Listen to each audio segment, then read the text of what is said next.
Hi friends, Siddharth Bommi சீரியலில் சூப்பரான ஒரு ப்ரோமோ வந்திருக்கு. நம்ம அதை பற்றி தான் இந்த வீடியோக்குள்ளே பார்க்க போகிறோம். வாங்க நம்ம வீடியோக்குள்ளே போகலாம். நம்பூதிரி ராணியும் நம்பூதிரியும் சேர்ந்து போட்டு திட்டத்தை எல்லாத்தையும் குடும்பத்தார்கிட்ட சொல்லிட்டு இருக்கிறாங்க. இது கிட்டதுமே எல்லாருமே அதிர்ச்சி அடைகிறாங்க. அப்போ நம்பூதிரி சொல்கிறாங்க, ராணி மட்டும் கரெக்டாக யோசிக்கலன்னா கண்டிப்பாக அந்த இச்சாதாரிட்ட நம்ம எல்லாருமே மாட்டிப்போம். அது மட்டும் இல்லாமல் லேக்கா தான் இச்சாதாரின்னு கண்டுபிடிச்சது கூட ராணி தான் அப்படிங்கிறாங்க. இது கிட்டதுமே தாத்தா சொல்கிறாங்க, ராணி நீ இந்த அளவுக்கு யோசிப்பேன்னு சொல்லி நான் கொஞ்சம் கூட எதிர்பார்க்கவே இல்லை அப்படிங்கவும் இப்போ தமனாவும் சொல்லிட்டு இருக்கிறாங்க. இந்த ராணி எந்த அளவுக்கு யோசனை பண்ணிட்டு இருந்திருக்கிறா அப்படின்னு சொல்லும் போது அப்போ நம்பூதிரி லேக்கா கிட்ட ஜோக்கர் கணக்கா ராணி நடிச்சிட்டு இருந்தா. அது மட்டும் இல்லாமல் லேக்கா கிட்ட எல்லா உண்மையும் சொல்கிற மாதிரிக்கும் நடிச்சா. அந்த எல்லா உண்மையும் சொன்னனால லேக்காவும் அதை நம்பிட்டா. அவளை திசை திருப்பி விட்டுட்டு ராணி பார்த்தோம்னா அவள் பாட்டுக்கு அவள் வேலையை செய்ய ஆரம்பிச்சா. அதனால தான் நம்ம எல்லாமே கரெக்டாக நம்ம செய்ய முடிஞ்சுது அப்படின்னு சொல்லிக்கிட்டு நடந்த ஒவ்வொன்றையும் அவங்க சொல்லிட்டு இருக்கிறாங்க. சொல்ல போனாக்கி அந்த நாடி ஜோசியம் பார்க்க போனது கூட எல்லாமே ராணி போட்ட திட்டம் தான். அப்படி ஒரு நாடி ஜோசியம் கிடையவே கிடையாது. அவங்களையும் ஏற்பாடு பண்ணினது ராணி தான். இந்த மாதிரிக்கு பொய் சொல்ல வச்சதும் அவள் தான். எல்லா பொய்யும் எல்லாம் அது உண்மை மாதிரிக்கே இருந்தனால அவளும் நம்பிட்டா, அந்த லேக்காவும் நம்பிட்டா அப்படிங்கிறாங்க. இதெல்லாம் கேட்டதுமே தாத்தா பாட்டி சித்தார்த்துக்கு எல்லாத்துக்கும் ஒன்றும் புரிய மாட்டுக்கு. இதனால தான் நான் உன்ட்ட உண்மையை சொல்லுங்கும் போது நான் அப்புறம் சொல்லுன்னு சொன்னியா ராணி அப்படின்னு தாத்தா சொல்லவும், ஆமா தாத்தா, ஏன்னா யார் உருவத்தினாலும் அந்த லேக்கா வருவா. அதனால தான் நான் யாருக்கிட்டுமே இந்த உண்மையை சொல்லலை அப்படிங்கிறாங்க. இதெல்லாம் கேட்டதுமே எல்லாருக்குமே தலையை சுத்துது. என்ன இருந்தாலும் சரிதான், அந்த இச்சாதாரியோட நிலைமை இதோட முடிஞ்சு போச்சுது. அவகிட்ட இருந்து நம்ம பட்டப்பாடு போரும்பா, நம்மளுக்கு இன்னைக்கு தான் விடிவு காலமே பறக்க போகுது, இன்னைக்கு தான் நம்ம நிம்மதியாக தூங்கணும் அப்படின்னு பாட்டியும் சொல்லிட்டு இருக்கிறாங்க. சரி வாங்க, அந்த இச்சாதாரியோட நிலைமை தான் முடிஞ்சு போச்சுதுல, இச்சாதாரியோட கதையும் முடிஞ்சு போச்சுது, வாங்க நம்ம எல்லாரும் வீட்டுக்கு போகலாம் அப்படின்னு சொல்லிட்டு எல்லாருமே வீட்டுக்கு வராங்க. வீட்டுக்கு வந்ததுமே ராணிகிட்ட சொல்றாங்க, ராணி இந்த குடும்பத்துக்காக நீ எவ்வளவு கஷ்டப்பட்டு இருக்கிற, சொல்ல பொண்ணாக்கி பொம்மி இருந்தா என்ன பண்ணுவாளோ அதே மாதிரி பண்ணிட்டோமா, நீயும் பொம்மியும் ஒண்ணுதான் அப்படின்னு சொல்லிட்டு இருக்கிறாங்க. அப்ப ராணி பொம்மி போட்டோ முன்னாடி அவங்க நினைக்கிறாங்க, அக்கா நீங்க தான் எனக்கு எல்லாமே துணையா இருந்தீங்க, நீங்களும் இந்த பரமேஸ்வரனும் மட்டும் துணையா இல்லைன்னா அவ்வளவுதான். அதே மாதிரிக்கு என் வயிற்றுல உள்ள குழந்தையும் எனக்கு ரொம்பவே ஹெல்ப் பண்ணிச்சுது. நீங்க எல்லாம் இல்லாம இருந்தாக்கி கண்டிப்பா அந்த லேக்காவை நான் கண்டுபிடிச்சிருக்கவும் முடியாது, அந்த லேக்காவை நான் அழிச்சிருக்கவும் முடியாது. உங்க எல்லாத்துக்கும் தான் நான் ரொம்பவே நன்றி சொல்லணும். ஆனா அக்கா நீ எங்க தான் இருக்குன்னு எனக்கு தெரியல அப்படின்னு ராணி சொல்லிட்டு இருக்கிறாங்க.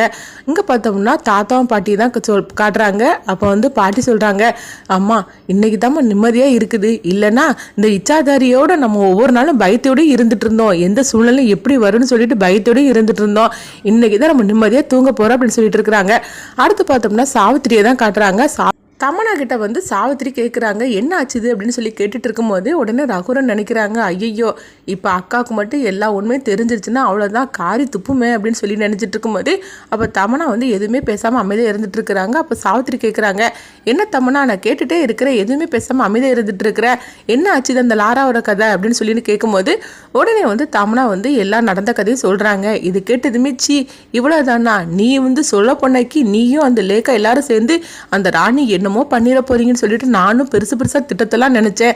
ஆனா இப்படி தான் சொதப்பிட்டியா, ஆக மொத்தத்தில் உங்ககிட்ட எந்த வேலையை கொடுத்தாலும் சரிதான், கடைசியில் அந்த ராணி தான் ஜெயிக்கிறா, நீ என்னைக்குமே ஜெயிக்க போறது கிடையாது, நீ எல்லாம் என்னத்தை தான் திட்டத்தை போடுறியே தெரியல, இதுல அவ கூட்டு சேர்ந்துட்டு இருந்திருக்கிறா அப்படின்னு சொல்லிட்டு சாவித்திரி ரொம்பவே மோசமா திட்டிட்டு போறாங்க. இதை கேட்டுட்டு தமனா கோவத்தோட இருக்கிறாங்க. அப்ப தமனா சொல்றாங்க, அத்தை நானே நொந்து நூடுல்ஸா உட்கார்ந்து இருக்கிறேன், நீங்க வேற என்கிட்ட உயிரை வாங்கிட்டு இருக்கிறா, அதுங்க அந்த ராணி இந்த மாதிரிக்கெல்லாம் திட்டத்தை போடுவான்னு சொல்லி நான் கொஞ்சம் கூட எதிர்பார்க்கவே இல்லை. சொல்ல பொண்ணாக்கி லேக்கா தான் இச்சாதாரின்னு சொல்லிட்டு கூட அவள் கண்டுபிடிச்சிருந்துருக்கிறா, இது கூட எனக்கு தெரியல. ஆனால் லேக்கா கிட்டேயே எல்லா உண்மையும் சொல்கிற மாதிரிக்கும் நடிச்சிருக்கிறா, அவகிட்ட எல்லா உண்மையும் சொல்லிக்கிட்டு இவ பாட்டுக்கு வேற ஒரு வேலையை செய்துட்டு இருந்திருக்கிறா, இந்த அளவுக்கு போவான்னு சொல்லிட்டு நான் கொஞ்சம் கூட எதிர்பார்க்கவே இல்லை.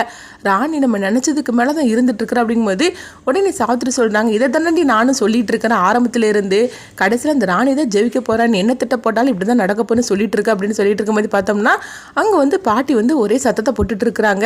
இந்த கிழவிக்கு வேற நேரங்கட்ட நேரத்தில் எப்போ பார்த்தாலும் சத்தம் போட்டுட்டு தான் இருக்கும், என்னாச்சு அப்படின்னு சொல்லிட்டு பார்க்கும்போது அப்போ சித்தார்த்து பொம்மியும் சொல்றாங்க, என்னது பாட்டி சத்தம் போட்டுட்டு இருக்கிறாங்க, என்னாச்சு தெரியல அப்படின்னு சொல்லிட்டு அவங்களும் கீழே இறங்கி வராங்க. வந்ததுமே அவங்க பார்க்குறாங்க, என்னாச்சு பாட்டி அப்படின்னு சொல்லும்போது அங்கே பாரு தாத்தாவோட கையை பாரு அப்படிங்கிறாங்க. பார்த்தோம்னா ஒரு கை அப்படியே நீல கலராக மாறிட்டு வருது. இதை பார்த்ததுமே ஒருத்தருக்கு ஒன்றும் புரிய மாட்டேங்குது, என்னாச்சு தாத்தா உங்களுக்கே கை நீல கலராக மாறிட்டு வருது அப்படின்னு கேட்கும்போது எனக்கே தெரியலம்மா, நானே இப்போ தான் கவனிச்சு அப்படின்னு தாத்தா சொல்லவும் உடனே வந்து ராணி வந்து ஒன்றும் புரியாமல் முழிச்சிட்டு இருக்கிறாங்க. என்னாச்சுன்னு தெரியல, எதுக்காக இந்த நீல கலரில் அந்த கை வந்து மாறிட்டு இருக்குது, ஒன்றும் புரிய மாட்டேங்குது அப்படின்னு சொல்லிட்டு அப்போ வந்து ராணி வந்து ஒரு விஷயத்தை பற்றி சொல்கிறாங்க. உடனே சித்தார்த்தும் சரி அப்படிங்கிறாங்க. ஒருத்தரை வர சொல்கிறாங்க. அவர் வந்து பார்த்துட்டு என்ன சொல்கிறான்னு பார்க்கலான்னு சொல்லிட்டு அவங்க சொல்கிறாங்க. அதே மாதிரிக்கு அவங்களும் வந்து வந்துட்டு இருக்கிறாங்க. அப்போ வந்து பாட்டி சொல்கிறாங்க, என்ன நடந்ததுன்னே தெரியல, எதுக்காக இவர் கை வந்து ப்ளூ கலராக மாறிட்டு வருதுன்னு தெரியல, எனக்கு என்னமோ ரொம்பவே பயமாக இருக்குது, திரும்பவும் அந்த லேக் ஏதாவது வந்துட்டாளா அப்படின்னு சொல்லி கேட்கும்போது பாட்டி அப்படிலாம் வரதுக்கு வந்து வாய்ப்பே கிடையாது அப்படின்னு ராணி சொல்லிட்டு இருக்கிறாங்க. ஆனாலும் எனக்கு என்னமோ பயமாக இருக்குமா அப்படின்னு சொல்லிட்டு இருக்கிறாங்க. இதை பார்த்துட்டு தமனாவுக்கும் ஒன்றும் புரியல. என்னது, அந்த லேக்காவை தான் வந்து பெட்டியில் வச்சு அடைச்சி கூட்டிகிட்டு போயாச்சுதுல, அதுக்கப்புறம் என்ன நடக்குதுன்னு ஒன்றும் புரிய மாட்டேங்குது, திரும்பவும் அந்த லேக்கா வந்துட்டாலோ அப்படின்னு சொல்லிக்கிட்டு எல்லாரும் சந்தேகத்தோடு இருந்துட்டு இருக்கிறாங்க. இந்த மாதிரி தான் இந்த ப்ரோமோ எடுத்துகிட்டு போகிறாங்க. அடுத்து என்ன நடக்கும்னு சொல்லிட்டு நம்மளுக்கு வந்து பார்த்தோம்னா லேக்கா வந்து எப்படி கண்டிப்பாக திரும்பி வந்திருப்பாங்க. ஏன்னா ஒரு ப்ரோமோவில் பார்க்கும்போது லேக்காவை வந்து அவங்க ஆயுட்காலத்தை ராணி கையாலேயே முடிச்சு வைக்கிற மாதிரி தான் காட்டுறாங்க. அதனால திரும்பவும் வந்து லேக்கா வந்திருப்பாங்க. இச்சாதாரி கதையை முடிப்பாங்கன்னு சொல்லி பார்த்தோம்னா முடிக்கவே இல்லை போலுக்கு. அடுத்து என்ன நடக்குன்னு சொல்லி நம்மளும் வெயிட் பண்ணி பார்க்கலாம். உங்களுடைய கருத்துக்களை கமெண்ட் பாக்ஸில் கமெண்ட் பண்ணுங்கள். நம்ம இன்னொரு வீடியோவில் சந்திப்போம்.